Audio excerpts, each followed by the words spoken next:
you can use the God approach of we are not allowed to take our own lives, instead God is.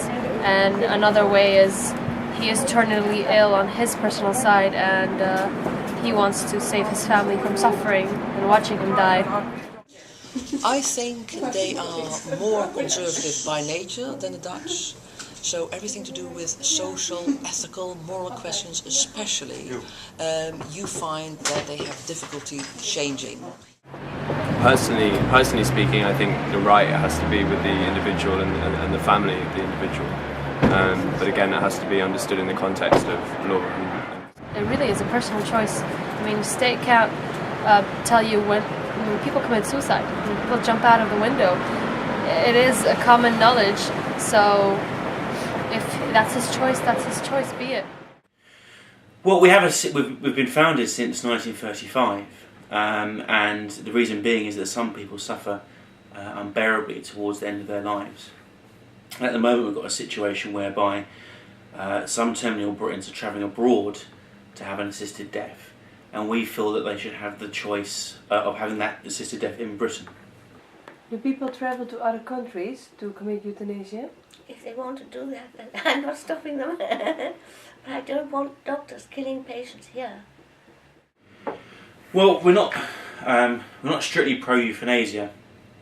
Euthanasia, as it's practiced in Holland, allows for the direct assistance by doctors, and we believe in assisted dying, whereby the patient ends their life, and we think that's an important distinction to make between the two. But people have their own choice. I mean, if people are disabled, or when people are very, very sick, it's their own choice if they want to die. Or if they think other people want them to die and they don't want to be selfish. If everybody around them thinks they ought to die, they're going to say the same, aren't they? And in effect, you have a kind of underground practice. So evidence doesn't bear out that kind of critique that everybody's going to start having assisted deaths because they feel themselves to be a burden.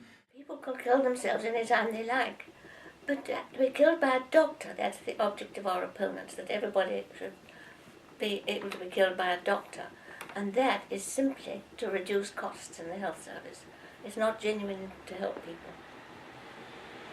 In effect, at the moment, some doctors do directly end people's lives, and they will do that through providing life-ending medication directly to the patient. And we feel there's a problem with that because we're not entirely sure whether that's the patient's actual wishes.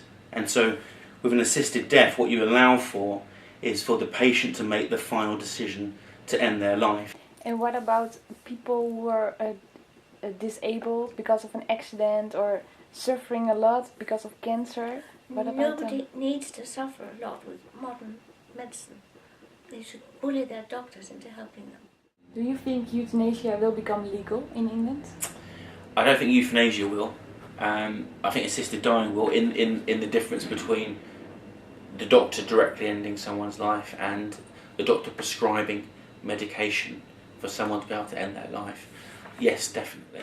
So, to cut a very long story short, the Brits have great difficulties with euthanasia. That is really what the British see as a problem. They say you cannot guarantee that no misuse is going to be made of a pro-euthanasia law.